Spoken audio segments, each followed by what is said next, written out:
Laura tanpa sengaja mengetahui kenyataan yang sangat menyakitkan. Ia mendapati tanda cinta yang selama ini menjadi simbol hubungan mereka, justru dipakaikan oleh tunangannya ke leher anjing milik seorang wanita licik. Jika kejadian itu terjadi beberapa waktu sebelumnya, Laura pasti sudah marah besar. Namun kali ini, ia sama sekali tidak menunjukkan amarah. Dengan tenang, Laura hanya mengatakan bahwa aksesori itu memang terlihat cocok dipakai anjing tersebut. Sikap tenangnya bukan tanpa alasan. Tidak lama sebelum kejadian itu, Laura tanpa sengaja mendengar percakapan tunangannya dengan teman-temannya. Dari sana, ia mengetahui bahwa selama 6 tahun berturut-turut, pria itu sengaja mempermalukannya setiap kali hari ulang tahunnya tiba. Semua itu dilakukan demi menyenangkan hati wanita licik tersebut. Bahkan memasangkan tanda cinta mereka ke leher anjing pun ternyata merupakan bagian dari rencananya. Semua tamu yang menyaksikan kejadian itu langsung merasa geram. Mereka menilai perlakuan pria tersebut sudah keterlaluan. Apalagi selama ini banyak yang mengetahui bahwa ia menikmati berbagai fasilitas dan dukungan dari Laura. Namun pria itu tetap merasa percaya diri. Ia yakin Laura sangat mencintainya dan tidak mungkin meninggalkannya, seburuk apapun perlakuannya. Sayangnya, pria itu sama sekali tidak menyadari bahwa Laura sudah benar-benar menyerah pada hubungan mereka. Setelah melihat anjing itu mengenakan tanda cinta mereka, Laura hanya berkata bahwa benda itu boleh disimpan selamanya. Setelah itu, ia langsung berbalik dan pergi tanpa menoleh lagi. Pria itu benar-benar terkejut. Ia semula berharap Laura akan marah, sehingga wanita licik itu bisa menertawakannya. Namun yang terjadi justru sebaliknya. Ia sendiri yang menjadi bahan pembicaraan semua orang, karena rencananya tidak berjalan sesuai harapan. Sesampainya di apartemen yang telah mereka siapkan untuk pernikahan, Laura langsung mengemasi seluruh barang-barangnya. Tidak lama kemudian, pria tersebut pulang dalam keadaan mabuk. Bukannya meminta penjelasan dengan baik, ia malah memarahi Laura karena dianggap sedang mencari perhatian. Saat itulah kesabaran Laura benar-benar habis. Ia mengungkap semua tindakan pria itu, yang selama bertahun-tahun sengaja mempermalukannya. Namun pria tersebut tidak menunjukkan sedikit pun rasa bersalah. Ia justru balik menyalahkan Laura. Menurutnya, Laura adalah pewaris keluarga kaya yang memiliki segalanya. Sedangkan wanita licik itu hanya memiliki dirinya sebagai tempat bergantung. Karena itulah ia merasa tidak ada yang salah jika memberikan perhatian lebih kepada wanita tersebut. Bahkan ia menuduh Laura terlalu mempermasalahkan hal-hal kecil. Mendengar keributan itu, wanita licik tersebut masuk ke dalam rumah. Ia berpura-pura meminta maaf dan mengaku semua kesalahan adalah ulahnya. Ia memohon agar Laura tidak menyalahkan pria itu. Setelah berpura-pura merasa bersalah, ia seolah hendak pergi. Namun saat melangkah keluar, ia sengaja terjatuh. Melihat kejadian itu, pria tersebut langsung berlari menghampirinya dan membantunya dengan penuh perhatian. Ia membaringkan wanita licik itu di sofa dengan sangat hati-hati. Sebaliknya, ia justru mendorong Laura dengan keras hingga tubuh Laura membentur meja dan mengalami luka. Meski melihat darah mengalir, pria itu tetap menuduh Laura hanya berpura-pura agar dikasihani. Hati Laura benar-benar hancur. Tanpa mengatakan apapun lagi, ia segera meninggalkan rumah itu. Keesokan harinya, saat rapat perusahaan berlangsung, pria tersebut kembali bertindak semaunya. Ia melanggar aturan perusahaan dengan mengangkat wanita licik itu sebagai sekretaris pribadinya. Selama rapat berlangsung, keduanya terus saling melempar pandangan yang membuat suasana menjadi tidak nyaman. Tak lama kemudian, wanita licik itu secara tidak sengaja menumpahkan air ke atas dokumen penting perusahaan. Bukannya memikirkan dokumen tersebut, pria itu justru sibuk memastikan apakah wanita itu terluka. Setelah itu, ia memerintahkan Laura untuk segera mencetak ulang seluruh dokumen. Namun kali ini, Laura tidak lagi bersedia menuruti perintah yang tidak masuk akal. Dengan tegas, ia memanggil petugas keamanan untuk mengeluarkan wanita licik itu dari ruang rapat. Ia juga langsung mencabut seluruh kewenangan jabatan yang dimiliki tunangannya di perusahaan. Meski begitu, pria tersebut masih belum menyadari kesalahan besarnya. Ia mengira semua tindakan itu hanya karena Laura cemburu. Bahkan dengan penuh kesombongan, ia mengatakan bahwa ia tidak akan pernah memaafkannya. Sekalipun Laura datang memohon, sebenarnya Laura sudah tidak ingin lagi berurusan dengan mereka. Namun tidak lama kemudian, kakeknya mendadak berada dalam kondisi kritis. Keluarganya membutuhkan jet pribadi miliknya untuk membawa tim medis secepat mungkin. Tanpa sepengetahuannya, tunangannya telah menggunakan jet pribadi itu untuk bepergian bersama wanita licik tersebut. Saat Laura memintanya segera mengembalikan pesawat karena keadaan darurat, pria tersebut justru mengira Laura sedang mencari alasan untuk kembali mendekatinya. Dengan angkuh, ia menolak permintaan itu. Beruntung, para dokter akhirnya tetap berhasil datang tepat waktu, sehingga kondisi sang kakek berhasil distabilkan.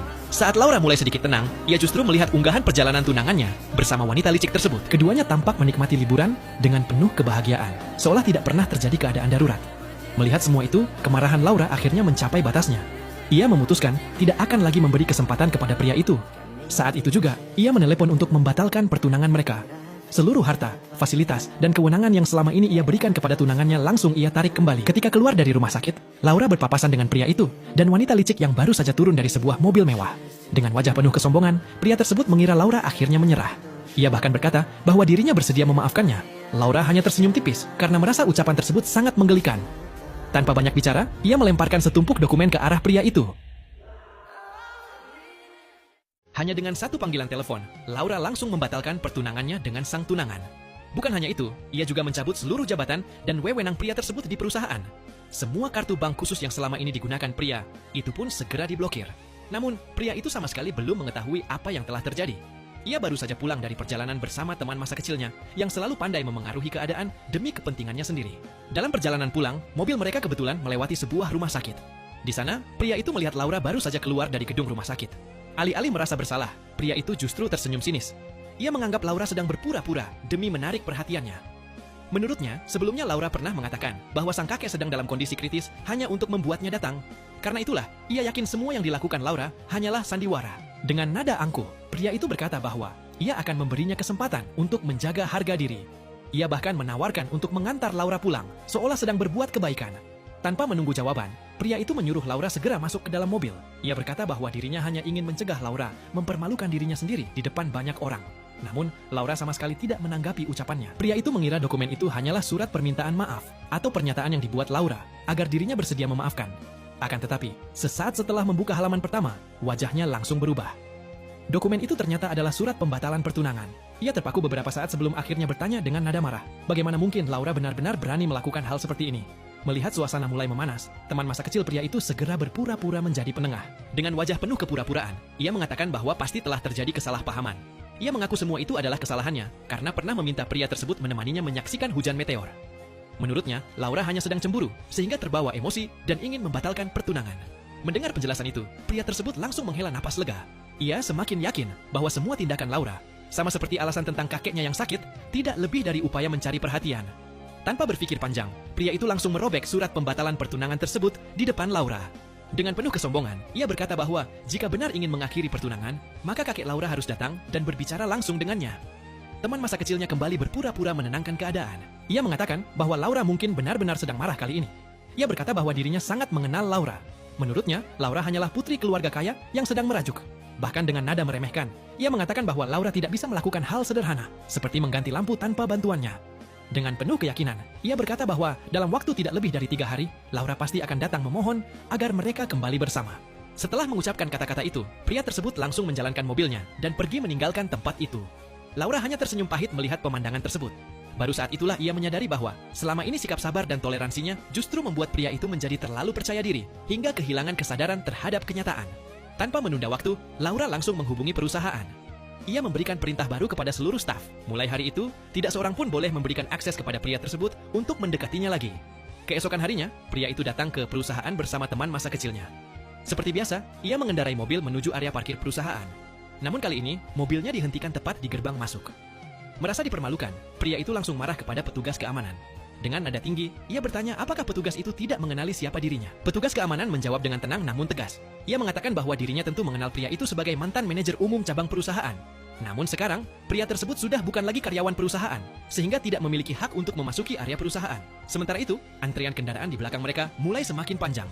Bunyi klakson terus terdengar, karena banyak pengendara yang ingin segera masuk. Beberapa karyawan yang baru datang pun mulai berkumpul untuk melihat apa yang sedang terjadi. Pria itu merasa sangat malu. Dengan wajah memerah karena kesal, ia akhirnya memarkir mobil di pinggir jalan, sebelum berjalan cepat menuju lobi perusahaan. Ia berniat menemui Laura secara langsung. Namun baru saja melangkah masuk ke dalam gedung, petugas resepsionis segera menghentikannya. Resepsionis meminta kartu identitas karyawannya. Saat pria itu hendak menunjukkan kewenangannya, resepsionis dengan tenang menjelaskan bahwa kantor presiden direktur telah memberhentikannya sejak sehari sebelumnya. Ucapan itu membuat suasana di sekitar lobi semakin ramai. Bisik-bisik para karyawan mulai terdengar semakin jelas.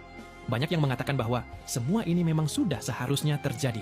Menurut mereka, selama ini pria itu mendapatkan posisi tinggi berkat dukungan Laura, tetapi ia justru tidak pernah menyadari hal itu. Bahkan sehari sebelumnya, ia telah menggunakan wewenangnya untuk mengangkat teman masa kecilnya sebagai sekretaris pribadinya. Tidak hanya itu, keduanya juga terlihat sangat akrab saat rapat perusahaan berlangsung, sehingga menjadi pembicaraan banyak orang. Mendengar semua komentar itu, kemarahan pria tersebut semakin memuncak. Ia berteriak keras dan menuntut agar bisa segera bertemu dengan Laura. Namun resepsionis kembali menjelaskan bahwa Laura sedang mengikuti rapat jajaran pimpinan di lantai paling atas. Sebagai orang luar, pria itu sudah tidak memiliki hak ataupun kewenangan untuk menemuinya. Mendengar jawaban tersebut, semangat pria itu seakan runtuh. Ia terus-menerus mencoba menghubungi nomor telepon Laura. Sayangnya, tidak satu pun panggilannya berhasil tersambung. Di tengah suara bisikan dan tatapan orang-orang di sekelilingnya yang semakin terasa menyakitkan, pria itu mulai merasakan penghinaan yang belum pernah ia alami sebelumnya. Bersamaan dengan rasa malu yang begitu besar, perlahan muncul kegelisahan yang sulit ia abaikan. Untuk pertama kalinya, ia mulai takut. Ia mulai menyadari bahwa kali ini, Laura mungkin benar-benar serius mengakhiri semua hubungan dengan dirinya. Suwanto pergi ke perusahaan untuk menemui tunangannya, Laura. Namun, baru tiba di pintu masuk, langkah Suwanto langsung dihentikan oleh resepsionis. Dengan tenang, resepsionis menyampaikan bahwa jabatan Suwanto sebagai manajer umum telah dicabut. Mendengar kabar tersebut, Suwanto langsung naik pitam dan menuntut agar bisa segera bertemu dengan Laura. Sayangnya, resepsionis menjelaskan bahwa Laura sedang mengikuti rapat bersama jajaran pimpinan perusahaan. Sebagai orang luar, Suwanto sudah tidak memiliki wewenang untuk menemuinya. Untuk pertama kalinya, rasa gelisah mulai muncul dalam hati Suwanto. Ia segera menghubungi nomor telepon Laura. Namun, panggilannya tidak pernah tersambung. Barulah Suwanto menyadari bahwa nomornya telah diblokir. Di saat yang sama, para karyawan mulai berbisik-bisik membicarakan dirinya. Mereka mengatakan bahwa selama ini Suwanto menikmati dukungan penuh dari Laura, tetapi justru tidak pernah menghargainya. Para karyawan juga membicarakan kedekatan Suwanto dengan teman masa kecilnya. Menurut mereka, wanita itu selalu mengandalkan Suwanto sebagai pelindung. Sikapnya pun seringkali tinggi hati dan seolah merasa memiliki kedudukan istimewa di perusahaan. Kini, banyak orang menilai bahwa semua yang terjadi adalah akibat dari pilihan Suwanto sendiri. Mendengar semua bisikan itu, Suwanto dan teman masa kecilnya hanya bisa menahan rasa malu. Melihat keadaan semakin tidak nyaman, teman masa kecil Suwanto membujuknya agar segera meninggalkan perusahaan. Namun sebelum pergi, Suwanto masih sempat berkata dengan penuh kesombongan bahwa perusahaan Laura tidak akan mampu berjalan dengan baik tanpa dirinya. Setelah itu, Suwanto dan teman masa kecilnya langsung meninggalkan perusahaan. Untuk menjaga harga dirinya di depan wanita tersebut, Suwanto mengajaknya menuju sebuah toko barang mewah. Dengan penuh percaya diri, Suwanto mempersilahkan wanita itu memilih apapun yang diinginkannya sebagai bentuk perhatian darinya. Mendengar hal itu, teman masa kecil Suwanto tampak sangat gembira. Ia segera memilih beberapa tas mewah tanpa ragu. Ketika tiba di kasir, Suwanto dengan percaya diri menyerahkan kartu banknya. Namun, pegawai toko memberitahukan bahwa kartu tersebut sudah tidak dapat digunakan. Suwanto terkejut dan meminta pegawai untuk mencobanya sekali lagi. Setelah diperiksa kembali, pegawai menjelaskan bahwa kartu itu telah dinonaktifkan oleh pemiliknya. Saat itulah Suwanto akhirnya menyadari bahwa Laura benar-benar telah menghentikan seluruh akses kartu yang selama ini ia gunakan. Dengan wajah yang mulai tegang, Suwanto segera mengeluarkan kartu rekening gajinya sendiri. Di dalam hatinya, mulai muncul rasa khawatir. Selama ini ia terbiasa hidup mewah, sehingga takut saldo rekening pribadinya tidak lagi mencukupi. Kekhawatiran itu ternyata benar. Saat kartu tersebut digunakan untuk membayar, transaksi langsung ditolak karena saldo tidak mencukupi. Suasana di dalam toko seketika menjadi canggung. Banyak pengunjung menoleh ke arah mereka. Sebagian mulai berbisik dan menertawakan kejadian tersebut. Suwanto dan teman masa kecilnya hanya bisa menahan rasa malu sebelum akhirnya buru-buru meninggalkan toko. Sesampainya di rumah, Suwanto sudah tidak mampu lagi mengendalikan emosinya. Pria itu melampiaskan kemarahannya dengan melempar dan menghancurkan berbagai barang yang ada di dalam rumah. Sambil terus meluapkan kekesalannya, Suwanto tidak habis pikir mengapa Laura berani memberhentikannya dari perusahaan sekaligus menghentikan semua fasilitas yang selama ini ia nikmati. Tidak lama kemudian, satu persatu teman lamanya mulai menghubunginya. Namun, bukan dukungan yang Suwanto terima. Sebaliknya, mereka justru menertawakan keadaan yang sedang dialaminya. Mereka mengatakan bahwa Suwanto telah membuat keputusan yang sangat keliru. Demi membela teman masa kecilnya, ia justru kehilangan pekerjaan dan pertunangannya dalam waktu yang bersamaan. Menurut mereka, selama ini Suwanto sama sekali tidak menyadari posisi dirinya yang sebenarnya. Tanpa dukungan Laura, ia bahkan tidak akan pernah bisa berada di lingkungan pergaulan mereka. Mendengar semua perkataan itu, Suwanto semakin marah hingga melempar telepon genggamnya. Melihat keadaan tersebut, teman masa kecil Suwanto berpura-pura menenangkan dirinya. Wanita itu mengatakan bahwa Laura mungkin hanya sedang terbawa emosi. Menurutnya, jika Suwanto bersedia mengakui kesalahan dan meminta maaf dengan tulus, Laura pasti akan memaafkannya karena masih mencintainya. Mendengar saran itu, Suwanto justru semakin kesal. Ia tidak pernah menyangka bahwa teman masa kecilnya akan memintanya untuk meminta maaf kepada Laura. Melihat reaksi Suwanto, wanita itu segera menjelaskan alasan sebenarnya. Ia baru saja menerima telepon dari agen properti yang memberitahu bahwa Laura telah mengambil kembali apartemen yang selama ini mereka tempati. Mereka diminta segera mengosongkan apartemen tersebut. Jika tidak, mereka tidak lagi memiliki tempat tinggal. Mendengar kabar itu, Suwanto akhirnya mulai berpikir dengan lebih tenang. Barulah ia menyadari bahwa apartemen itu sepenuhnya milik Laura. Berbagai lukisan, koleksi minuman, hingga barang-barang berharga di dalam rumah juga merupakan milik Laura. Bahkan semua hadiah mahal yang selama ini diberikan Suwanto kepada teman masa kecilnya ternyata dibeli menggunakan uang Laura. Selama ini Suwanto menikmati semua kemewahan itu hanya karena dirinya adalah tunangan Laura. Kini, pertunangan mereka telah berakhir. Suwanto mulai percaya bahwa satu-satunya cara untuk mendapatkan kembali semua yang telah hilang adalah memperbaiki hubungannya dengan Laura. Setelah menenangkan diri, Suwanto memutuskan pergi menemui Laura. Ia yakin jika mau merendahkan hati dan mengakui kesalahannya, Laura pasti akan memaafkannya. Namun, saat tiba di kediaman Laura, kepala pelayan menyampaikan bahwa Laura tidak bersedia menemuinya. Bukan hanya itu, kepala pelayan juga mengatakan bahwa Laura telah berangkat ke luar negeri. Mendengar kabar tersebut, Suwanto hanya bisa berdiri terpaku. Dengan harapan masih bisa memperbaiki hubungan mereka, Suwanto akhirnya datang ke kediaman Laura. Namun, baru saja tiba di depan pintu, langkahnya dihentikan oleh kepala pelayan. Kepala pelayan kemudian menyampaikan bahwa Laura telah resmi membatalkan pertunangan mereka dan tidak ingin menemui Suwanto. Ia juga menjelaskan bahwa Laura telah berangkat ke luar negeri bersama sang kakek untuk menjalani pengobatan. Mendengar penjelasan itu, Suwanto tampak kebingungan. Ia tidak mengerti sejak kapan kakek Laura jatuh sakit. Kepala pelayan lalu menjelaskan bahwa kondisi sang kakek memburuk tepat pada malam ketika Suwanto memilih menemani teman. Masa kecilnya menyaksikan hujan meteor. Mendengar jawaban tersebut, Suwanto akhirnya memahami kenyataan yang selama ini ia abaikan. Malam itu, Laura benar-benar telah meneleponnya sambil memohon agar ia segera menerbangkan helikopter untuk menyelamatkan sang kakek. Semua yang dikatakan Laura saat itu ternyata adalah kenyataan, bukan alasan untuk mencari perhatian. Penyesalan dan rasa bersalah langsung memenuhi hati Suwanto. Setelah itu, kepala pelayan menyerahkan setumpuk dokumen yang ditinggalkan Laura. Dokumen tersebut berisi seluruh catatan pengeluaran selama hubungan mereka berlangsung. Di dalamnya tercantum setiap biaya yang digunakan Suwanto untuk memenuhi kebutuhan teman masa kecilnya dengan menggunakan uang Laura. Mulai dari hadiah-hadiah mahal, biaya perjalanan, hingga pengeluaran selama menginap di hotel, semuanya tercatat dengan sangat rinci. Pada halaman terakhir terdapat sebuah pesan dari Laura. Karena masih menghargai kenangan yang pernah mereka miliki, Laura memutuskan untuk mengurangi sebagian kecil dari jumlah tagihan. Meski demikian, Suwanto tetap diwajibkan mengembalikan uang sebesar 15 juta yuan dalam waktu 1 minggu. Apabila tidak dilunasi tepat waktu, Laura akan membawa persoalan tersebut ke jalur hukum. Setelah membaca seluruh isi dokumen itu, Suwanto benar-benar kehilangan harapan. Ia baru saja kehilangan pekerjaan, seluruh fasilitas yang biasa digunakannya telah dihentikan, dan ia tidak memiliki kemampuan untuk melunasi utang sebesar itu. Pada saat yang sama, teman masa kecil Suwanto menelepon. Wanita itu menanyakan apakah Suwanto berhasil mendapatkan maaf dari Laura. Ia juga memberitahu bahwa apartemen yang selama ini mereka tempati akan segera diambil kembali oleh pihak Laura. Saat itulah Suwanto benar-benar menyadari bahwa Laura telah mengambil keputusan yang tidak akan berubah lagi. Dengan langkah yang terasa berat, Suwanto kembali ke apartemen. Ia berencana menjual seluruh barang mewah yang dimilikinya untuk melunasi utang. Namun kenyataannya sangat mengecewakan. Jam tangan mahal dan berbagai barang mewah yang dahulu dibeli dengan harga sangat tinggi, ternyata hanya memiliki nilai jual yang jauh lebih rendah.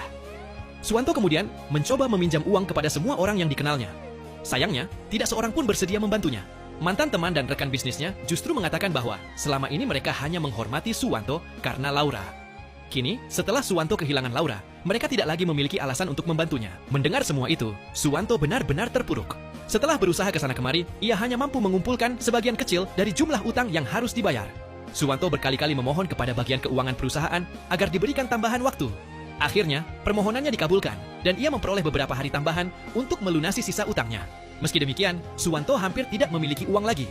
Ia pun terpaksa pindah ke sebuah rumah kontrakan sederhana bersama teman masa kecilnya. Wanita itu juga tampak sangat terpukul dengan keadaan mereka.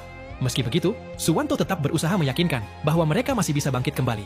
Menurutnya, dengan pengalaman kerja yang dimiliki, cepat atau lambat, ia pasti akan mendapatkan pekerjaan yang lebih baik. Sejak hari itu, Suwanto terus mengirim lamaran pekerjaan ke berbagai perusahaan. Namun, satu demi satu lamarannya ditolak dengan berbagai alasan. Karena tabungannya semakin menipis, Suwanto akhirnya menurunkan harapannya. Ia menerima pekerjaan sebagai tenaga penjualan, dengan gaji pokok yang jauh lebih kecil dibandingkan penghasilannya dahulu. Suatu hari, ketika Suwanto pulang menggunakan kereta, sebuah layar menayangkan wawancara bersama Laura. Dari tayangan tersebut, Suwanto mengetahui bahwa Laura telah kembali dari luar negeri. Laura juga diberitakan membeli peralatan medis bernilai sangat tinggi untuk membantu proses pengobatan sang kakek. Beberapa wartawan mempertanyakan keputusan itu. Menurut mereka, rumah sakit sebenarnya sudah memiliki fasilitas yang memadai. Dengan tenang, Laura menjawab bahwa ia lebih memilih melakukan segala cara yang mampu ia lakukan daripada menggantungkan harapan kepada orang yang tidak dapat dipercaya. Mendengar jawaban itu, Suwanto semakin dipenuhi rasa malu. Dulu, Suwanto selalu mengira Laura tidak akan mampu hidup tanpanya. Kini, ia justru menyadari bahwa dirinya bukan siapa-siapa tanpa Laura. Sebaliknya, Laura tetap mampu berdiri teguh, berkembang, dan bersinar dengan kemampuannya sendiri. Dipenuhi penyesalan, Suwanto akhirnya mengirimkan sebuah pesan berisi permintaan maaf kepada Laura. Namun, hingga waktu berlalu, tidak ada satupun balasan yang diterimanya. Dengan hati yang semakin hancur, Suwanto kembali ke rumah kontrakannya. Sesampainya di sana, ia melihat teman masa kecilnya sudah berdandan rapi dan tampak bersiap untuk pergi. Pemandangan itu membuat Suwanto mulai merasa curiga. Dalam hati, ia menduga wanita tersebut sedang mencari seseorang yang dapat dijadikan tempat bergantung setelah dirinya tidak lagi memiliki harta. Wanita itu segera membantah dugaan tersebut. Ia mengatakan bahwa dirinya hanya ingin menemui beberapa orang untuk mencari informasi pekerjaan bagi Suwanto. Namun, Suwanto sama sekali tidak mempercayai penjelasan itu. Ia mengetahui dengan sangat jelas bahwa teman masa kecilnya tidak memiliki teman dekat di kota tersebut.